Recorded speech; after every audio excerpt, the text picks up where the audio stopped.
All right, it says we are live. I'm gonna let some people come in, so we could get some people reaction. So I'm gonna go and introduce it.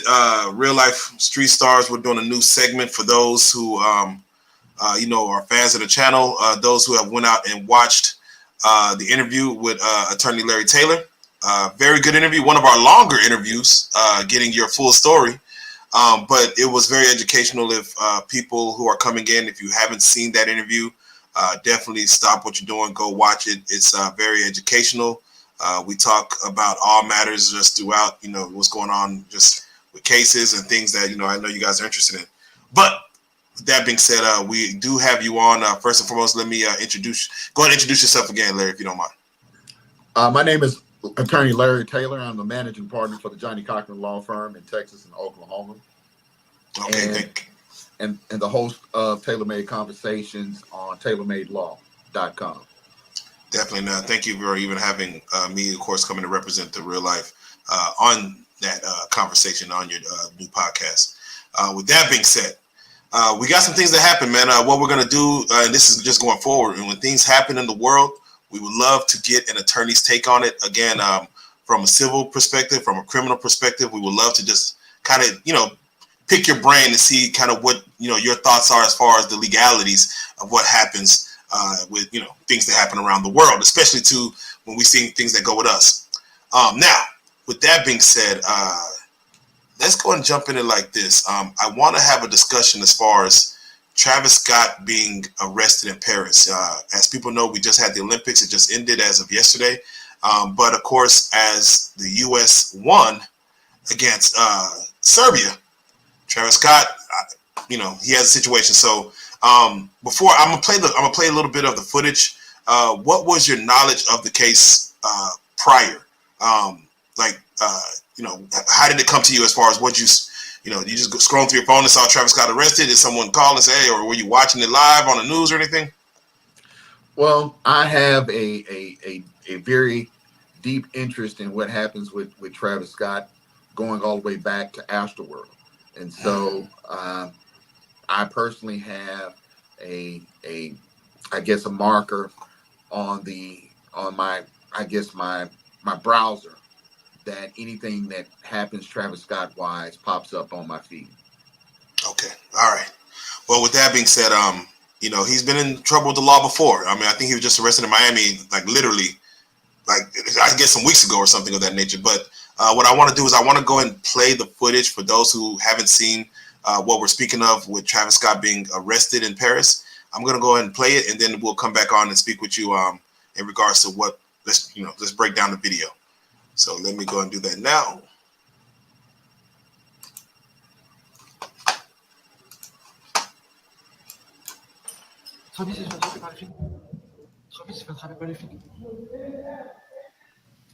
Non, je vais me barrer, je vais me barrer.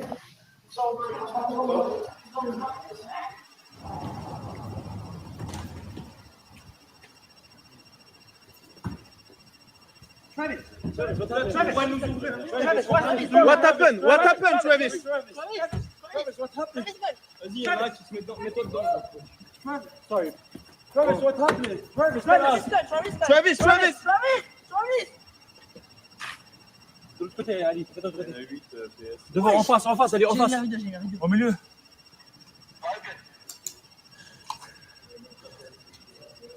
Travis Scott. Reculez là. Reculez les gars.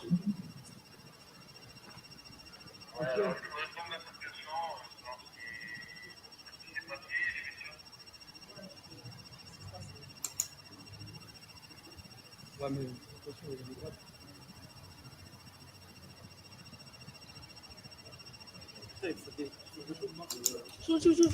Shoot. Non, on filme, t'inquiète.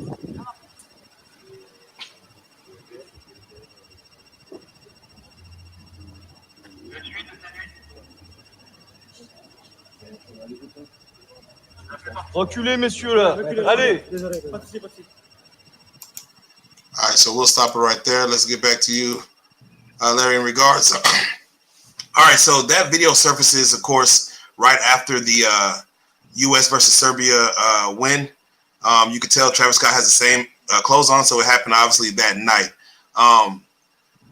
from your take on that, just give me your thoughts first. Not even from a lawyer standpoint, but just give me your thoughts on just watching, that happen, just as maybe a fan of Travis or your Houston, ties. Just give me your thoughts on it. That's a scene that we've all probably seen before. One of our friends has had a little too much to drink, and at that point, we're saying, "Hey, let's go back to the room," and they're saying they don't want to go back to the room, or that the room is one way, but they're discombobulated and really don't know what's happening or have an understanding of their surroundings. And so here, I think we have the same case or similar cases with Travis Scott, because there's really no reason why he would be arguing and fighting with his own security guard, other than he kind of lost his frame of reference because he indulged too much that night, and the security guard was probably trying to get him to go to his room. And so, looking at what little we saw prior to his arrest and him being put in handcuffs, it seemed like he wanted to go to his room. Now, he's not, according to reports, the assault charges have been dropped because they didn't rise to the levels of an assault, which typically means that someone touched you, an unwanted touching that hurt. And so chances are, and that's pretty universal, and chances are the security guard probably said, "Well, I wasn't really hurt, just agitated." And so it wasn't reach the levels of an assault, but there was, and I think it is still going to be, charges of disorderly conduct. And that typically happens anytime that you're in a public place and you cause a disturbance outside of a normal or allowed disturbance, like a celebration of a game. And so fights or throwing things or anything that might cause anyone to be in fear or apprehension of coming in that area can be considered disorderly conduct, or just doing something that, like I said, is not in the normal course of your activities.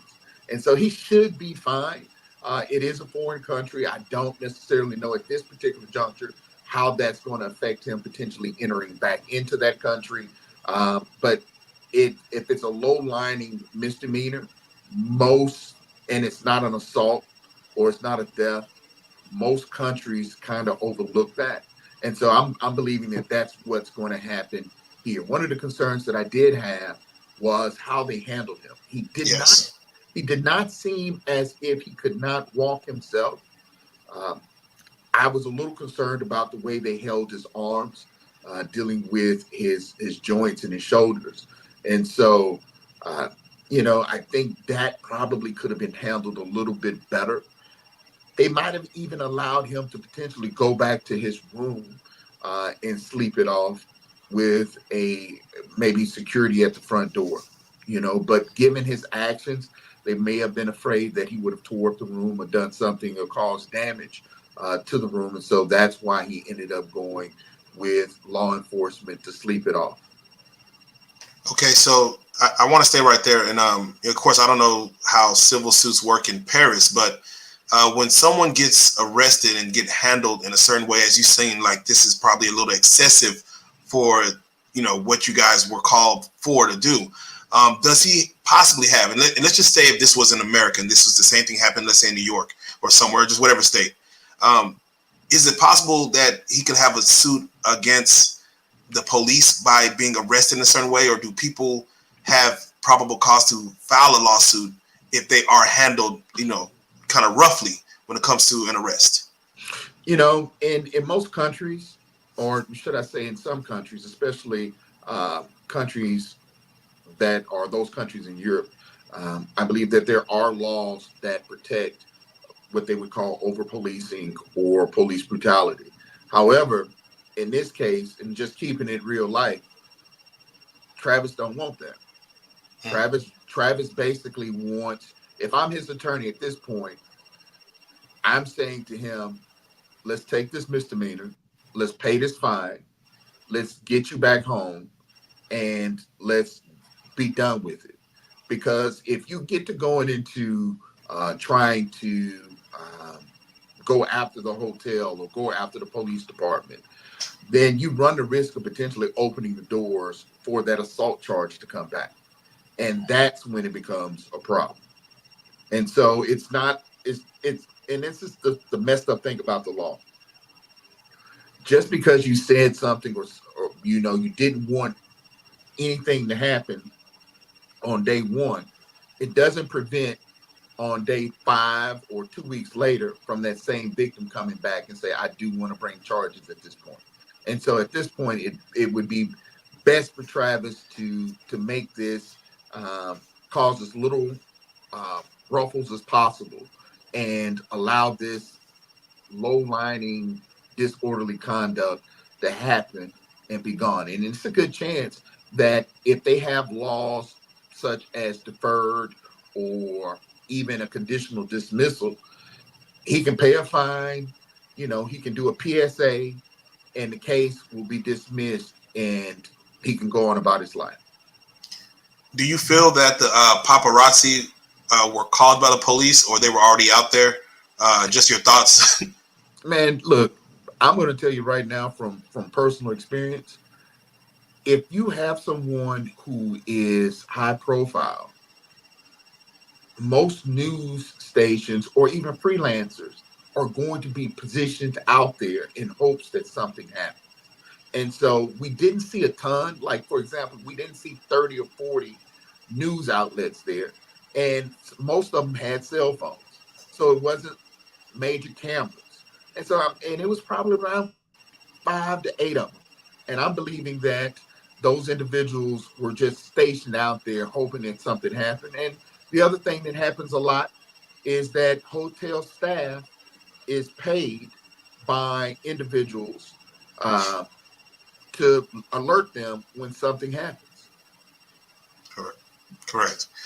Okay, so from what you're saying, just to kind of bring it back, Travis, they allowed him to, of course, hey, we're not going to drop charges. There's nothing here. I know he has the public embarrassment of getting arrested and getting handled like that. This is still Travis Scott we're talking about, an international artist. But he should allow just that to just let the dust settle, not worry about, any public ridicule because of the arrest, and just take it on the chin, go ahead and move on, get back to America, get back home, keep on moving. Yeah, most definitely. And, that's one of the things when I represent individuals like yourself who are high profile, if you go somewhere, and I'm your attorney, I'm usually somewhere in the background and I'm watching and assessing the situation around you, especially if you're going to another place that is going to be high profile. So let's say, for example, you decide you want to go to the Oscars or to the Grammys. I usually show up days in advance to kind of scope out, get an idea of who the law enforcement officers will be that day, and get a feel for, the courts and the lay of the land. And then that way, when we're there, if something does happen, we have an idea how to quickly get it done. Because the thing is, you want to try to avoid these type of situations and keep your clients from being embarrassed, because that costs money. That may cost you an endorsement deal, that may cost you a concert or something of that nature. And so you want to try to stay out of as much trouble as possible. And so it's important to kind of know where you're going, and knowing the lay of the land really reduces the chances of something like this happening. Okay, perfect. Thank you. Thank you for your knowledge on that scenario. I always like to try to, when we do these conversations, we're going to speak on exactly what the topic says in the thumbnail, but we are going to probably throw some one-offs in there. And I just want to throw one-off in there, if you don't mind, kind of, if I can get your take on it real quick. Let me pull it up. Give me 1 second. I got to get your take on it. All right, here we go. I'm going to pull it up, and let me just get your take on this one real quick.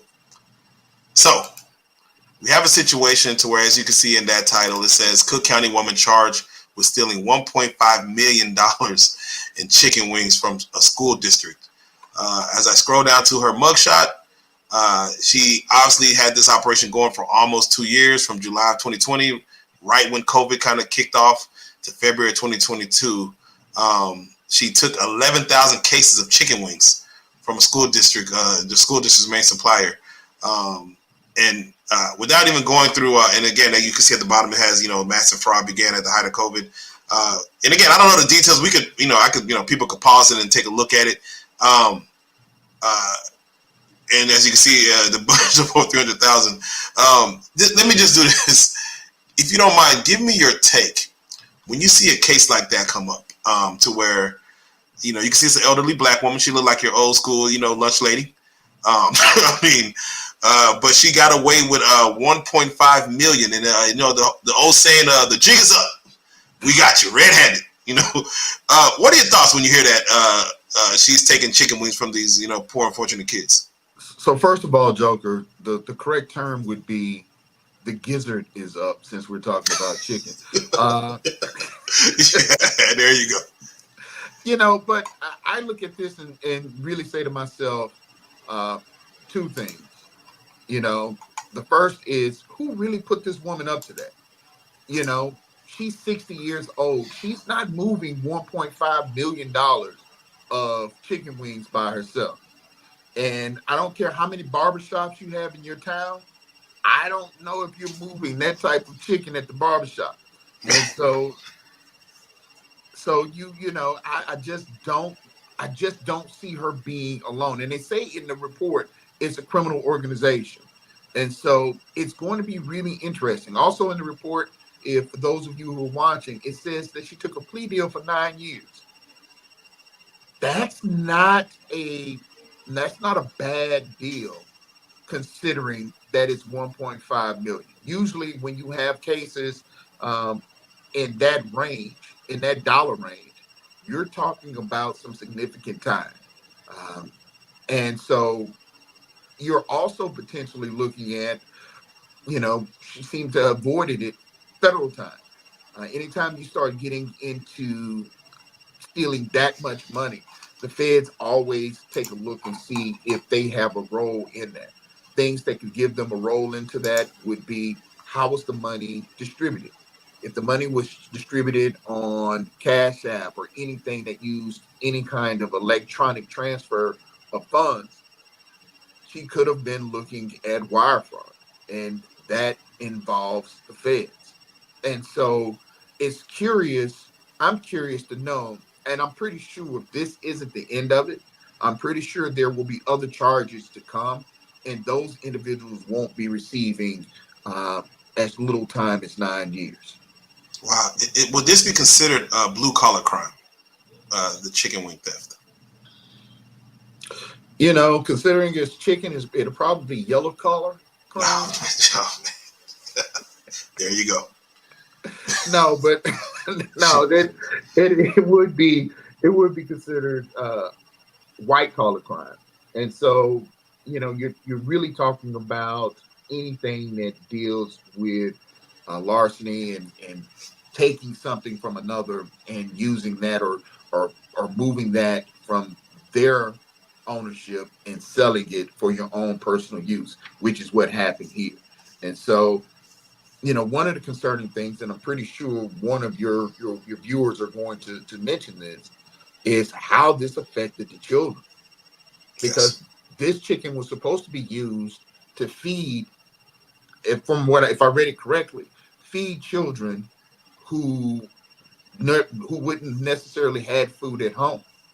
And so that's why I'm really surprised that it's only 9 years. And I know she's up in age. She could have had health issues, but I'm pretty sure she received that leniency in that plea because there's others who will eventually be charged who will take the brunt of what took place. There you go. So in your history as far as being an attorney, is there a black market for like stolen chicken wings or something? Is there like a place where people could go off and buy stolen chicken wings like pennies on a dollar or something of that nature? Man, look here. I'm still I told you where I'm from, so I'm not going to say too much on that, but there's a market for everything out there. Okay. There's a market for everything out there. Okay. So I'm pretty sure. Look, the funniest thing I ever seen was a closed gas station, and I drove by, and these people must have had at least 100 boxes or containers of Tide. What do you call them? Little pellet things. Oh yeah, that you throwing. Yeah, the Tide. I don't know what it's called, but I know you're talking about to wash your clothes. Yeah. They must have had over 100 of those at a closed gas station with a tent. And the first thing I thought in my mind was, they most definitely are not a legal reseller for Tide. And so, that old cliche, things fall off a truck, it's real. And so this is a situation where I'm pretty sure that someone utilized the fact that chicken fell off the back of a truck and they purchased it. Or it could be even more complicated, or it could be more to it, in the sense that it could have been a restaurant that could have been purchasing this chicken. I see what you mean. So let me ask. Go ahead. That's why I'm saying they're I'm pretty sure law enforcement have their eyes on others that were involved, that used this woman's access in order to benefit themselves. Because looking at her, she didn't look like she just made $750,000 or $1 million in the last 2 years. Right. So just to kind of advise, if you were her lawyer, looking at $1.5 million worth, which is a lot of money in chicken wings, $1.5 million. She took a plea deal, 9 years. Would you have opted her to take that plea deal too, or knowing this? Well, again, you don't know the case, but would you have opted, saying you're 66 years old, you may do half? Let's go and take the plea. So, like I said before, man, I present the evidence and my recommendations to my client. But if she was honestly looking at anywhere, because of the amount of 25 to life, and they were offering her 9, I may suggest to her that you might want to think about it and take that deal. But I am pretty sure that deal came with her assisting law enforcement at going after the others, because I think they also said it was criminal enterprise. Correct. And so, it's real hard to enterprise by yourself. Correct.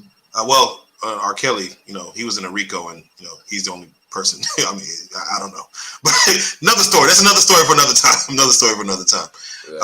Yeah. Well, with that being said, I know there is another case I would love to talk to you on, a different matter. I know you probably heard the story. I'll let you get your thoughts together on it. But the young man who was riding with his 7-year-old nephew and was he tried to drag a police officer a few blocks and was shot and killed.